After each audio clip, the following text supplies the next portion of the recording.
Before we get into this episode, there's something that might be of interest that I wanted to tell you about. Scene and Heard, who run this podcast, have been asked by Scotland Food and Drink to undertake a strategic review of the Scotland Food and Drink Excellence Awards. Now, these Excellence Awards have been going for almost 20 years and are a huge mainstay of the food and drink sector. But it's time to ensure that they're still relevant. So if you have ever been involved in the Scotland Food and Drink Excellence Awards, or even if you've ever had an opinion about them, we would love for you, please, to complete our survey. So if you go to the On Farm Twitter, which is at @on_farm UK, and click the link in the bio, there will be a tab in there that will take you to the survey, and it should only take you a very short while to complete, but we would be enormously grateful. Giles. Morning. Good morning, how are you? I'm good, how are you? Good, yes, good. Thanks for seeing us. Monty. Yes, Monty, aye. Today we're down near Selkirk, recording an episode for the Luing Cattle Society, and we're looking at some Luing cattle. We're actually in a field here with Giles Henry, and I'll let Giles introduce himself. I'm a tenant here at Oakwood Mill on Buccleuch Estates. Been here 25 years. This is sort of my dream, as it were. You know, I'm from a non-farming background, so if somebody had told me when I set off, one day you'll be a tenant in the Duke of Buccleuch, I would have told them to go and fly in the air. It's either tenants' sons or large farmers expanding that got tenancies. It wasn't a new entrant with no money. So we've been very lucky, and we're in a beautiful part of the world too. We are in a beautiful part of the world, actually, yeah. So Giles, the reason we've come to see you is I know that you're a man that's, you're into benchmarking, you're into monitoring, you're into measuring, and you've chosen Luing cattle. Yes. And we're just really interested in what makes someone who's driven by efficiency choose Luing cattle. So they're obviously, in your eyes, they're obviously a very efficient breed. The reason for having Luings, when I first looked at having a cattle enterprise, I really wanted something that they would look after me rather than me having to look after them. And that is one of the main focus that I've had in my business for the last 20 odd years. It doesn't matter what you have in front of you in the way of acres or how productive those acres are. The Luing cow will do for you. We started today's episode in a field of cows and calves with Giles Henry, and there's much more of him to come. He's just the first of a few people we're hearing from over 2 episodes supported by the Luing Cattle Society. We're going to be looking at the benefits of Luing cattle to all sorts of farming systems. And on that note, we've also, I'm delighted to say, got the chairman of the Luing Cattle Society with us today, Neil McGowan. I'm a farmer and a breeder of Luing cattle from Perthshire. Hi Neil, and thank you very much for taking time to speak to us, because I know you're on holiday. We've pulled you from your holiday in Tiree to talk to us for the podcast today. Just, I guess, for the listeners' sake, Neil is known to me as very much a sheep man. He and the family at Inshaw were our former Sheep Farm of the Year title holders from the AgriScope competition. But today he's speaking to us in his capacity as chairman of the Luing Cattle Society. It's great to have you with us, Neil. Thank you. Thanks, Monty. I suppose there are a lot of sheep, good sheep guys in the Luing breed. I think it's one of the things about the breed that's a bit different from other breeds. It attracts good stockmen, not particularly people that are attracted to the show ring or that sort of thing. It's just there are a lot of really good both sheepmen and cattlemen in the breed. My family in particular stumbled across a Luing herd when my parents bought a farm in 1977, I think it was. There was a Luing herd already established on the farm. They had other plans for the farm, but they took the farm over on Hogmanay, and by the time calving had started in March, the Luings had certainly made their way into their future plan. So I've been brought up with Luing cows. Why was that? What do you think attracted first your mum and dad to keep the Lings on, and then and you to keep them on and progress with them? Dad's opinion early on there was that he'd never put so little into cows and got so much out of them. The reason we've stuck with them all that time is because they just do the basic things right, and without being too fancy about anything. They just get on with, fertility, longevity, ease of management. You can breed your own replacements, and the product fits the bill as well. The interesting thing about them, and I suppose the whole point of them, is they were designed to be like that. They were designed from the ground up by the Cadzow brothers to meet all those criteria. Tell us a little bit about, the origins, the history, and how the Ling cattle came about. Sure. It takes us right back to the 40s when these three Cadzow brothers bought the island of Luing in a way to produce calves for their East Lothian finishing units. They were using shorthorn bulls over Highland cows. It was before the shorthorn breed had gone down the route of the kind of smaller cattle for the Argentina market. And the Highland cow that was the hill cow of the time, so it was the Highland before it became a cow for being in front of a hotel. They were real hill cows. So we're taking the shorthorn and the Highlander from a different era. And yes. The Ling is it's a strong resource for these genetics that are still available here.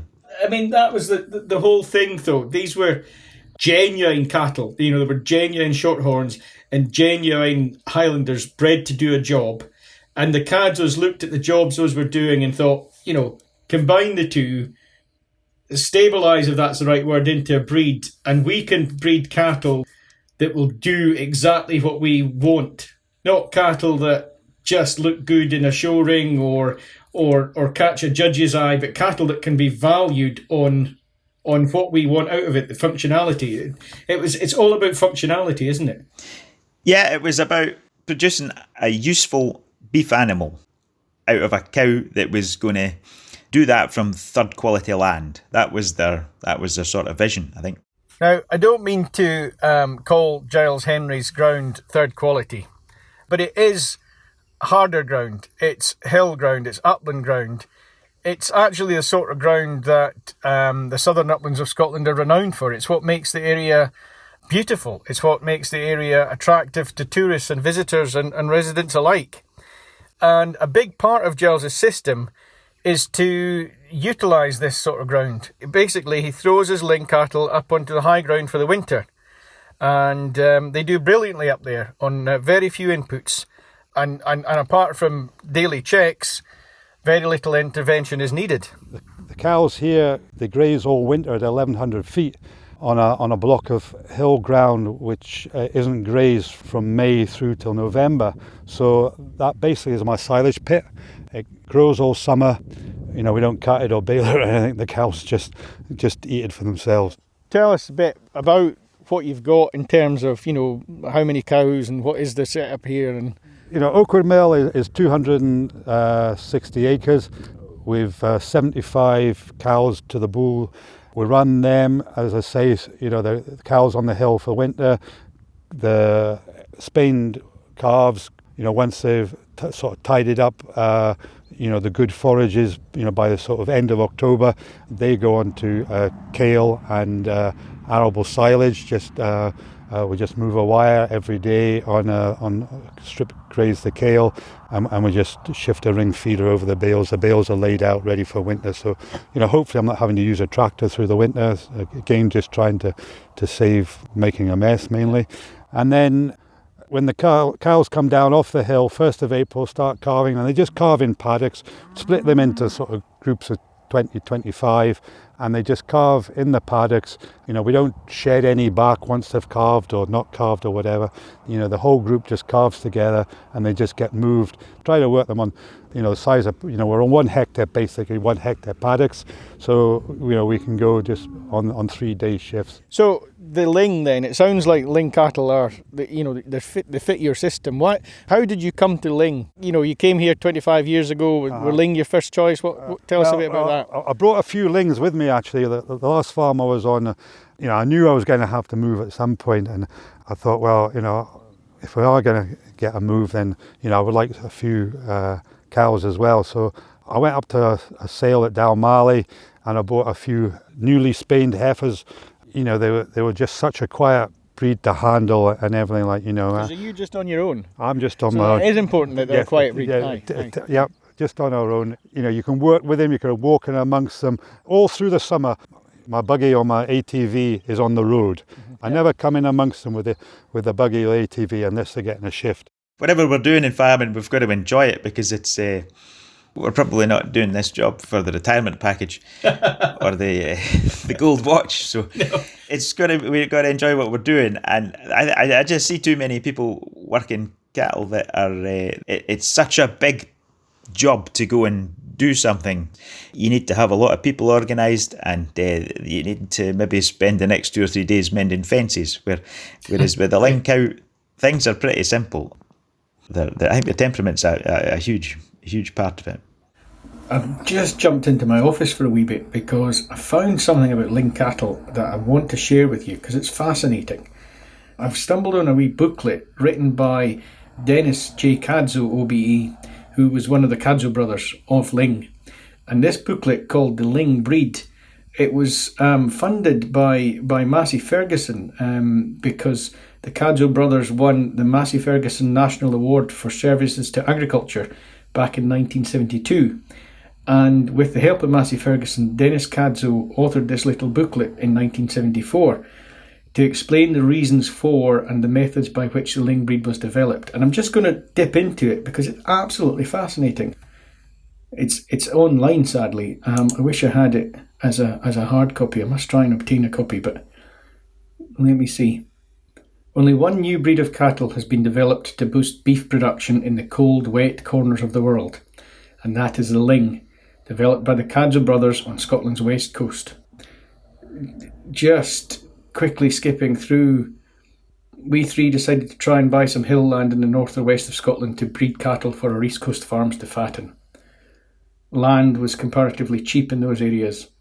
In 1947, by chance, we heard that part of the west coast island of Ling was for sale, and we purchased 2,000 acres of the island. And our dream child was then born, to breed the cattle of the type we want, to take our own weaned calves down to the east coast farms to fatten, and send up some winter feed from the east coast where it could be grown cheaper to feed the cows in winter. And just to say, where he says here, it always sounded logical, and we still do think so. That was written in 1974, referencing work happening 20 years, etc. before that, but it still rings true now, doesn't it? When the heifers came to motherhood, they performed well and produced an excellent calf. It sounds like a breeder's dream, but it was true. Schematic diagrams here of how the crossing was done. It's amazing. 1st of July 1966. A statutory instrument before Parliament to establish the Ling Breed and Ling Cattle Society. 2 rules of basic thinking were put into the statute immediately. 1. No competitive showing, but demonstrations, yes. 2. No bull to be sold at a society sale until he is 20 months old. The reason for the first rule, we consider that prize winning can be 50% of the ability of the cattleman and only 50% breeding. Therefore, it's not benefiting the breed, it's more than not a measure of good management and stockmanship. The second rule, it means that customers have a much better chance of seeing how a bull is going to develop by the time he is 20 months old. After all, our aim is to sell bulls to the commercial beef producer for breeding. The Ling is to be a commercial breed, bred for a truly commercial outlet. There's to be no showing or show fads, only commercial usefulness is its measure. Yeah, conclusion, some thoughts for the future. Again, this is written in 1973 here. We have beef shortages the world over. Other countries are willing to outbid us for supplies. Listen to this, because this just rings right true now in 2021. We have still a vast potential in the small country of Scotland, in the hills and the uplands. Our breed, the Luing, will supply an economic cow for these areas, and our steer is capable of finishing off grass. It will command a place in economical beef production as cereal and feed prices rise. There you are, 1973, almost 50 years ago. Fascinating little book. I actually found it via the Canadian Luing Cattle Society website, but I'm sure you can find it elsewhere. Anyway, on with the episode.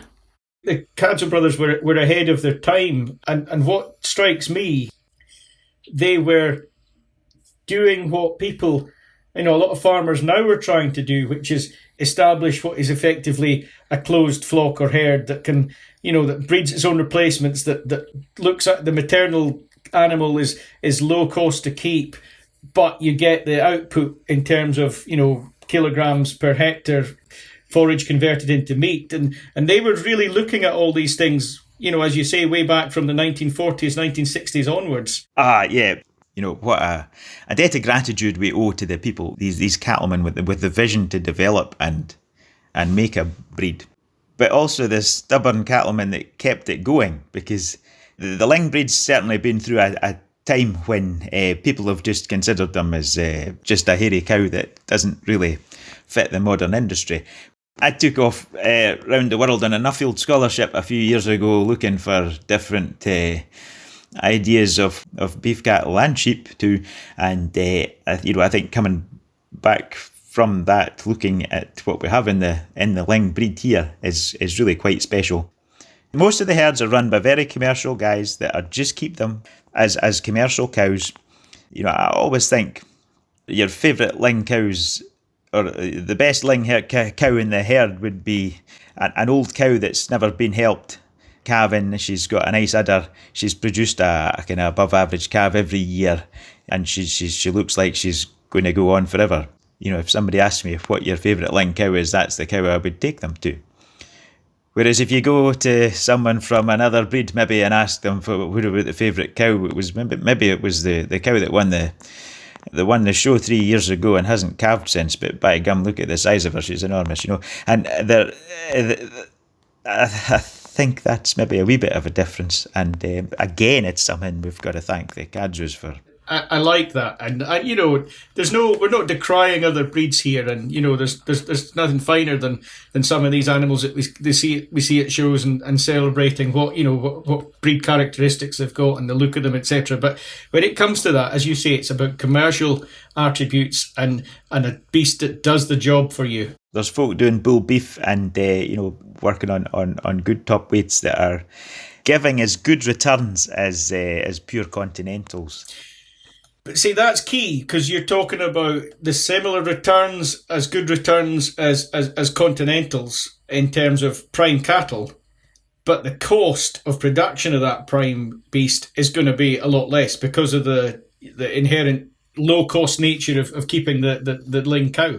Yeah, in terms of setting a business up, you're in charge of your cost of production. I think it's just a sensible way of approaching a cattle business is to work with a breed or a system, or a breed and a system that suit each other, that are where you've got a good cost control. Luing's not the only breed that does that, but I think we're well placed for that. I tell you what, here's a question for you. Is it fair to say that these were designed to be the thinking farmer's breed? Oh, definitely. That goes back to the whole ethos of the Cadzow thinking. They wanted this cow to be able to produce a calf which she could look after well, but also look after herself at the same time, so that she's able to go through the winter with very little maintenance. But the calf can then, on better ground, can go forward and make what that producer requires, whether that's in a breeding female or in a steer calf that's going to enhance anyone's dinner plate.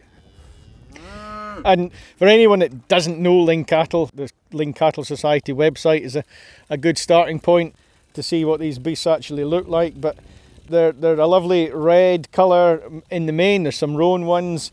You know, they've got a good skin on them, a good coat. Yeah, have to have this coat on them. I remember somebody buying some heifers at Castle Douglas once, and then I spoke to him, a good while after he'd bought them, and when he was putting an injection into them, he says it was the thickest skin he's ever had to put a needle through to inject one of the heifers.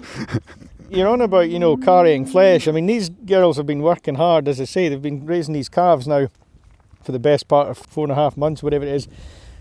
A lovely top line, though. They're, Yes. they're certainly not. They don't look like they've had a hard shift, as it were.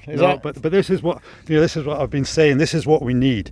We need her to do the calf as they're doing, but we need them to get them to put this flesh on to carry themselves through the winter. That's not to say that the calves, they're smaller calves, but they're shapy calves. Oh, they're shapy. They're shapy calves. There's a bit of shape in the calves. Yeah. They'll certainly go on and thrive. So they go into kale now. They go into kale with some a bale of arable silage as well. Right. You make that here as well, do you? We make that here. Yeah, Right. arable silage. Our arable silage is the inroads to our young grass. Yeah. Right. As in undersown. Undersown. Yeah. Tell us a little bit about, because I know that you've been involved in exercises to measure and benchmark and with SAC and what have you. And we're part of GrassCheck GB, which is a nationwide pilot on grass growth and grass quality. So from March till end of October, we're measuring grass once a week, and all that information is going back to GrassCheck GB, and then they're putting out a weekly tables, in the press and on the social media and everything, so local farmers can see what the growth is in their particular areas. We're also, as I say, doing a plate meter you use. Rising plate meter. I walk all my farm once a week, just because I'm relying so much on our grazing, and we haven't got a lot of extra ground either. We're not a big scopy farm where if you run into problems you can shift cattle to somewhere else. We just haven't got that flexibility. So it's got to work hard. My ground has to work hard, and so I need to know what every paddock's doing, so measure with a rising plate meter, and then we just calculate that through to see what our average farm cover is every week. I actually use Farmax to do my grazing predictions, so it tells me straight away that if I'm going to have a problem 2 weeks down the road, or 6 weeks down the road, or 6 months even down the road. It's interesting because the Luing cattle are designed to be flesh from forage, and they were designed like that when the Cadzow brothers designed them.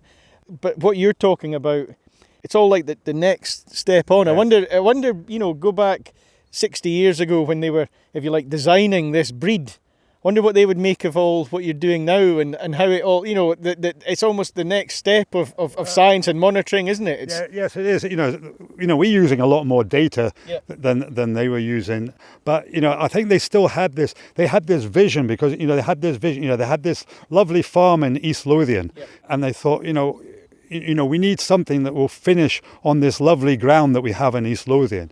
If we can produce a calf cheaply on a cow that can look after herself, doesn't need a lot of feeding, and produce a good calf, which will then bring that calf to the east and let it thrive and go forward.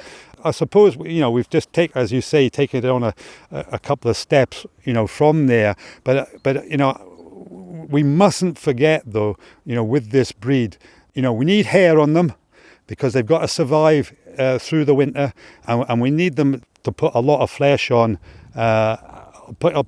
manage to put a lot of flesh on, but do a calf at the same time. I like this. I like what I see. I try to some extent to emulate that kind of thinking with sheep. It's sheep that I have, not cattle. But I like I like to think along those lines, and I like to think of animals that look after me rather than me looking after them. You know, these are not pets. These are working animals. That's when I look at a cow, especially at this time of year, I think, has she worked hard enough? Yeah. Has she done their job? Not have I looked after her well enough? You know, I think that's what it's all about. And you know, these animals are doing a job for you. Aye. These cattle, in a future where we might not have the sort of safety net of the support and subsidy, or if you want to call it subsidy, and we've got this climate change nightmare hanging over us, etc. This is the answer to beef production. It is. You know, it is the answer to beef production. Getting a cow to produce a good calf, which will then go forward. But that cow, in producing that calf, is still managing to flesh herself, to keep herself through the summer, so that she can rely on what she's got in her back to take her through a good part of the winter. And because the winter is the expensive bit, you know, in Scotland we all know the winter is the expensive bit, you know, and that's what we're needing to get away from. This straw, this mucking out, this feeding, reliance on machinery, reliance on diesel, everything else. You know, it has to be the breed to take us forward. There's an answer to the climate change angle as well. It is. You know, it's there in front of us. You know, there's areas of hill that, you know, are not being used, you know, where cattle could outwinter quite easily. Like, you know, they're still producing the beef for the plate at a very reasonable cost. It almost sounds like the Cadzows 60 years ago were on a winner. At the end of the day, you know, trying to do anything, the simpler it is, the easier it is. And this breed make it easy and simple. As we move forward then, Neil, you know, and we look at people trying to build soil fertility and trying to make more resilient businesses that are maybe, you know, arable farms south of England or anywhere for that matter, you know, and they're looking to change systems to meet you know, all the challenges that we've got ahead and build soil fertility and what have you. Ling cattle could fit into those sort of systems as well then. You know, an adaptable breed, an easily kept breed, and something that, you know, you don't need to be scared of and have an army of people to deal with. I suppose that will open up a lot of people into cattle that haven't maybe had much to do with cattle before. If you look with an open mind like that, you know, I think the Ling maybe fits that. She's got a good capacity a good rumen capacity to eat a lot of low quality forage. We could be talking about, it doesn't need to be in Scotland, it doesn't need to be a hill. We could be talking about someone in Suffolk with coastal ground and you know, kind of rubbish ground by the coast, or sand dune type things or whatever. Kick some cows out there for the winter and put them in a bit of grass in the summer, and there you are. There's your beef produce. That's right. Well, I visited Shetland a fortnight ago, and there's a man there that's wintering his cows on sand dunes, on Shetland, you know, and that is a place where most cattle are inside for a lot longer than they are in the rest of Scotland. Yeah. I mean, that I suppose, you know, in a bit of the world like this, that alone is important, because you're not having to buy in straw, you're not having to put up sheds, you're not you're not having to spread muck, you know, you're not having to have, you know, expensive feeders or anything like that. You know, it's just easy done. Like, you know, we'll have, come this winter, we'll have hopefully 75 in-calf cows up on the hill grazing away. There'll be 60 odd calves on kale with a bale of silage, and there'll be, you know, 25 steers being carried through the winter, and I can feed them, you know, Look and feed them in an hour. It all sounds a relatively easy life. Does it pay? Yes, yeah. We are making a profit before the subsidy, which is something on circular cows now, isn't it? Yeah, I mean, are you involved in like benchmarking? Yes, and what have you? With using Pharmax, you know, we're financial recording as well, and benchmarking, and there's 5 of us who are Pharmax users in a group, so you know, we keep an eye on each other's costs. So you know how these Ling cattle and your system stacks up against basically other systems, Yes. other suckler cows, and Yep. people that are housing cattle, and Yes. so Yeah. you obviously don't want to, maybe, I don't know, you maybe don't want to talk pounds, shillings and pence on the podcast, but are you must be quite happy then about how these stack up. We're very happy on how these stack up. The hill ground that we take is a seasonal grass park layer. Yeah. For 75 cows, it's costing 50 quid a head in rent. And if we have to feed any, cobs or blocks, the maximum amount we'll feed even through a bad winter is another £50 a head. So we can take these cows through the winter for £100. And I can't think of many other folk that will be getting anywhere near that, unless they're running a similar system. Yeah, no, absolutely. The depreciation on some of these bedding and feeding machines would be. I've been there. I'm a sheep man. I'm not a cattleman, but I would be scared of some of the costs. I've been there and done that, I suppose, in the past. With being a new entrant, into farming, I didn't have a father or a grandfather or whatever to guide me, or whatever. So you just kind of did what the folk in the area were doing. So you kept cattle inside because that's what everyone did. And we went organic in 2001, and it just struck me then. We're just needing to cheapen the system, and for a few years. We just had the cows on the hill and we still had cattle inside. But then, it just started to, costs were just rising all the time, and we just decided, just keep everything outside. And you've got the cattle that can do it. We've got the cattle that can do it, yeah. It has to be efficient, and it is efficient, and our bottom line shows that it is efficient. Massive thanks to Giles for having us to visit on the farm at Oakwood Mill. And also to Neil McGowan, Chairman of the Luing Cattle Society. I must say a massive thanks to Neil actually, because we interrupted his family holiday on Tiree to record that interview. Yeah, thanks to Neil and all his family for tolerating us. I hope you enjoyed that chat, and I hope it was interesting. And maybe it's given you cause to take another look at Luing cattle, especially in the current climate that we face with climate change. Rising input costs. Using an efficient cow that can do the job easily and with little input, well, I would imagine that would be attractive in a lot of farming systems. Next week is a second episode, again supported by the Luing Cattle Society. This time we're going to be looking a bit more at the output, the beef. We've been down to T-Bay in Cumbria to spend time at the farm and butchers at T-Bay Services. What a knowledgeable crowd they were. Honestly, it was great to meet them and record with them. They are serving up Luing cattle to 4 million passing customers every year. So we've got Luing carcass here. There's plenty there. There's plenty in the top side there. There's plenty in the silver side. There's a bit of length in there. It's not too big. It's only 359 is that body of beef. So you get some nice steaks out of there. Especially, I like selling sirloin on the bone, T-bones, things like that, ribeyes. You sell a set of ribs at the right size, it helps with the customers. Just finally, before we leave you, I need to pull the handbrake on and take a bit of a handbrake turn in terms of topic and mood. It's 11th of October when we release this episode, and that means yesterday was World Mental Health Day, and this week is Agricultural Mental Health Week. If you were listening to On Farm a few weeks back, you will have heard our very moving interview with Jamie Brand, whose brother Grant took his own life earlier this year. What we've seen is that just the amount of support that people have offered, how willing they've been to help us.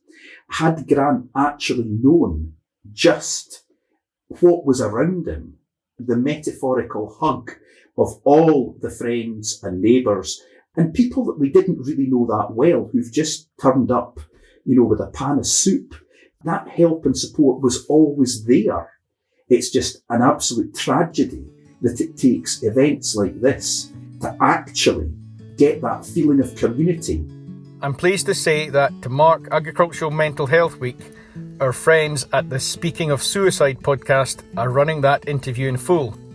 Speaking of Suicide is a series of frank, thought-provoking and tough conversations about men and mental health, hearing from people who have either suffered from mental health problems themselves or have lost someone to suicide. It's made in support of and in collaboration with the Highland-based charity Mikey's Line. We're very pleased they're running Grant Brand's story, and we're very pleased to highlight them to you as our podcast of the week this week. It's available across all the major podcast platforms. I hope you agree that it's always important that we take every opportunity to make sure we talk about mental health and signpost places to find support if you or anyone around you is struggling. The help and support is available. It doesn't need to come to this. There is no problem that is so big that it cannot be sorted. Take care and see you next time.